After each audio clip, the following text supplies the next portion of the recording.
Some situations to avoid when preparing for your all-important finally I'm fully grown 30th birthday. Having a one-night stand with a colleague from work. The rash purchase of luxury items you can't afford. Being left by your wife. Losing your job.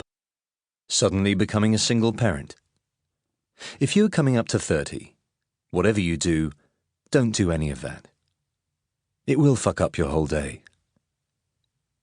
30 should be when you think, these are my golden years, these are my salad days, the best is yet to come, and all that old crap.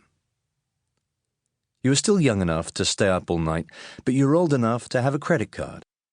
All the uncertainties and poverty of your teens and 20s are finally over, and good riddance to the lot of them. But the sap is still rising. 30 should be a good birthday, one of the best. But how to celebrate reaching the big 3-0? With a collection of laughing single friends in some intimate bar or restaurant? Or surrounded by a loving wife and adoring small children in the bosom of the family home?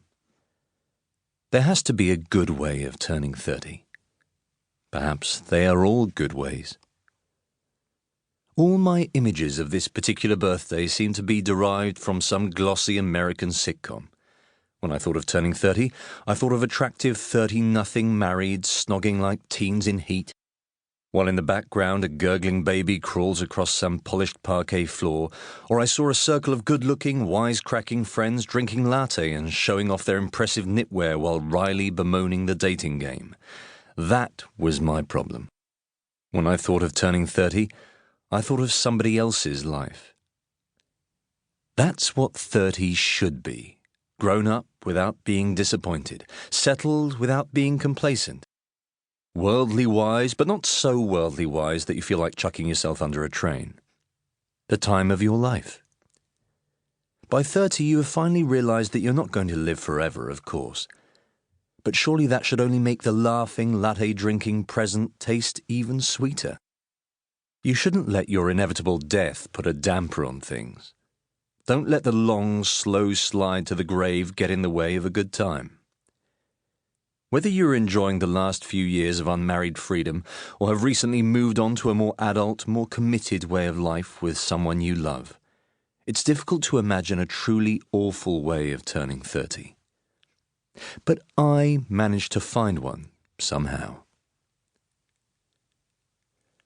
The car smelled like somebody else's life. Like freedom.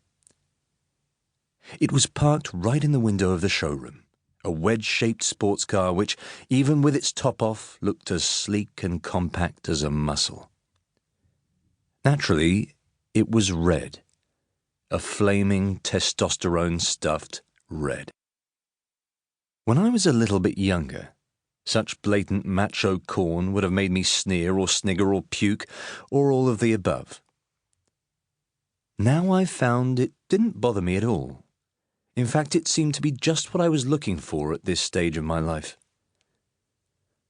I'm not really the kind of man who knows what cars are called, but I had made it my business, furtively lingering over the ads in glossy magazines, to find out the handle of this particular hot little number. Yes, it's true.